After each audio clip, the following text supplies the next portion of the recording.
সামনেই পুজো, আজকে সোমবার, সামনের রোববার হচ্ছে মহালয়া। খুব আনন্দে থাকা উচিত এবং এই চ্যানেলে আরও বেশি বেশি করে ভিডিও আসা উচিত, কিন্তু আনফর্চুনেটলি সেটা একেবারেই হচ্ছে না। সে নিয়ে অন্য একটা কিছুতে বলা যাবে। যাই হোক, যেটা ঘটনা সেটা হচ্ছে বোধন 2025 বলে একটা সানন্দা সংখ্যা বেরিয়েছে। জেনারেলি কেন, always Sananda is not my cup of tea, কারণ সানন্দার টার্গেট অডিয়েন্স ডিফারেন্ট, আমি তাদের মধ্যে পড়ি না। কিন্তু এইবারে সানন্দার কথা বলছি কি জন্য, তার কারণ এখানে একটি উপন্যাস বেরিয়েছে রাজশ্রী বসু অধিকারীর। আপনারা অনেকেই হয়তো নাম শুনেছেন, বহুদিন ধরে লিখছেন, যদিও আমি কখনো পড়ে দেখিনি, কিন্তু বহুদিন ধরে লিখছেন, পরিচিত নাম একেবারে।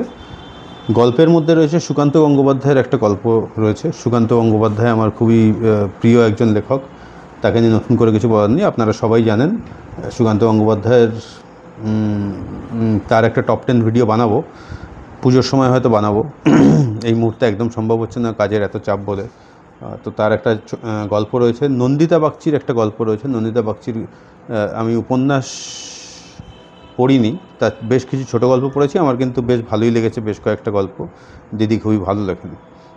সুদীপ জোয়ারদারের একটা ছোটো গল্প আছে, সুদীপ জোয়ারদারের ছোটো গল্প আমি কখনো পড়িনি।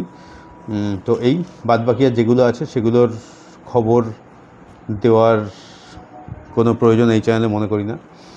তো এই, যদি আপনারা মনে করেন যে পুজোর সময় এত শারদিয়া বেরিয়েছে, এত উপন্যাস আছে, পাশাপাশি আরেকটি উপন্যাস রাজশ্রী বসু অধিকারীর মতন পরিচিত নাম, পরিচিত লেখিকা, তার একটা উপন্যাস, এবং সুকান্ত গঙ্গোপাধ্যায়, নন্দিতা বাগচি, সুদীপ জোয়ারদারের ছোটো গল্প পড়তে চান, তাহলে কিন্তু দিব্যি কিনে ফেলতে পারেন। এটার দাম কিন্তু এখানটাতে দেওয়া নেই, যা মনে হচ্ছে 70 থেকে 100 টাকার মধ্যে হওয়া উচিত। প্রকাশিত, এটা কিন্তু বেরিয়ে গেছে।